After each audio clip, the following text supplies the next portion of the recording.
Hi అండి, నమస్తే. ఎలా ఉన్నారు అందరూ? నేను మీ Anusha. Welcome back to Telugu Ruchulu. ఈరోజు ఇంట్రెస్టింగ్ రెసిపీ ఏంటో తెలుసా అండి? ఓరియో బిస్కెట్స్ తోటి కేక్ చేసుకుంటున్నాము. కేక్ తినాలంటే ఏ స్వీట్ షాప్కో బేకరీకో పరిగెడుతూ ఉంటాం కదండి. అలా ఏం అవసరం లేదు.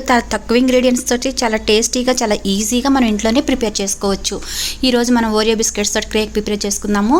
ముందుగా స్టవ్ పైన ఒక ప్యాన్ పెట్టుకొని అందులో కొంచెం సాల్ట్ వేసుకొని ఒక స్టాండ్ పెట్టుకొని ప్రీ హీట్ చేసుకోవాలి. ఒక 10 మినిట్స్ వరకు దాన్ని ప్రీ హీట్ చేసుకోవాలి. ఈ లోపల మిక్సీ జార్లోకి ఓరియో బిస్కెట్స్ ఉంటాయి కదా, అవి తీసుకొని మిక్సీ చేసుకోవాలి. దీనికి లోపల క్రీమ్ ఉంటుంది కదండి, అదేం నేను సపరేట్ చేయలేదు. మీకు నచ్చకపోతే తీసేసుకోవచ్చు, కానీ ఉండటం వల్ల ఏం ప్రాబ్లం లేదు. అది కూడా స్వీట్గా ఉంటుంది కాబట్టి మనం షుగర్ తక్కువగా యాడ్ చేసుకోవచ్చు. నేను ఒక 8 బిస్కెట్స్ తీసుకున్నాను. దానికి వచ్చేసి 2 స్పూన్ల షుగర్ వేసుకుంటున్నాను. ఎందుకంటే బిస్కెట్స్ స్వీట్గానే ఉంటాయి, లోపల క్రీమ్ ఉంది కాబట్టి మనకు తక్కువగానే పడుతుంది షుగరు.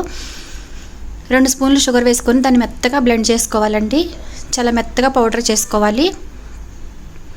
ఈ విధంగా పౌడర్ చేసుకున్న దాన్ని ఇప్పుడు మనం ఒక బౌల్లో తీసుకుందాము.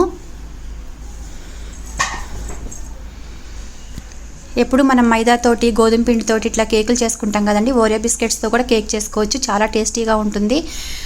తర్వాత అందులోకి ఒక పించ్ ఆఫ్ బేకింగ్ పౌడర్ వేసుకోవాలి. ఎక్కువ బేకింగ్ పౌడర్ అవసరం ఉండదండి, కొంచెం వేసుకుంటే సరిపోతుంది. ఇదంతా బాగా మిక్స్ అయ్యేలాగా కలుపుకోవాలి.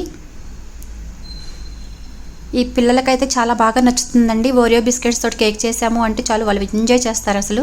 మనం బర్త్డే అప్పుడు కూడా ఇలా కొంచెం ప్రిపేర్ చేసుకోవచ్చు. నేను చాలా చిన్న కేకే చేస్తున్నానండి, మీకు కావాలంటే క్వాంటిటీ పెంచుకోండి. ఆ తర్వాత కొంచెం మిల్క్ వేసుకుంటూ మనకి ఈ కన్సిస్టెన్సీ వచ్చే వరకు కలుపుకోవాలండి. ఇందులోకి మనం ఏం వాడలేదండి, షుగరు, జస్ట్ బేకింగ్ పౌడర్ వేసుకున్నాము, మిల్క్ వేసుకున్నాము, అంతే. ఇంకా ఆ తర్వాత కేకు మౌల్ ఉంటుంది కదా, దానికి వచ్చేసి కొంచెం నెయ్యి అప్లై చేసుకొని దానిపైన కొంచెం మైదా వేసుకొని అదంతా ఒకసారి కలుపుకోవాలండి. ఎందుకంటే మనం కేక్ బ్యాటర్ వేసి మనం కేక్ చేసేటప్పుడు కింద అంటుకోకుండా ఉండటం కోసం అని చెప్పేసి ఇట్లా మైదా వేసేసి మొత్తం అప్లై చేస్తున్నాము. ఇప్పుడు మనం ముందుగా పెట్టుకున్న ఓరియో మిల్క్ అది ఉంది కదా, బిస్కెట్స్ది మిక్సరు, అదంతా అందులోకి వేసుకోవాలి. అది చిన్న మౌలే కాబట్టి నాకు 8 బిస్కెట్స్ సరిపోయాయండి. మీరు దాన్ని బట్టి మీరు మార్చుకోండి. ఇదంతా ఇందులోకి వేసుకొని ఒకసారి కేక్ ట్రేని ఒకసారి కింద ట్యాప్ చేసుకోవాలి.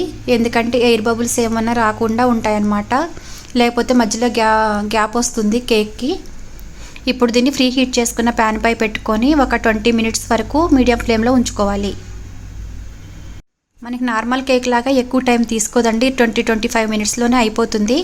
ఇప్పుడు టూత్ పిక్ తోటి మనం చెక్ చేసుకుందాము, బాయిల్ అయిందా లేదా, ఉడికిందా లేదా అని చెప్పేసి. చూసారు కదా, తడేమీ అంటుకోలేదు. ఇట్లా ఓకే అయిపోయింది. ఇప్పుడు దీన్ని ప్లేట్లోకి తీసుకుందాము.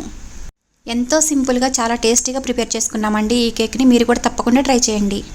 మరిన్ని హెల్దీ అండ్ టేస్టీ రెసిపీస్ కోసం తెలుగు రుచులు ఛానల్ని సబ్స్క్రైబ్ చేయండి, లైక్ చేయండి, షేర్ చేయండి, కామెంట్ చేయండి.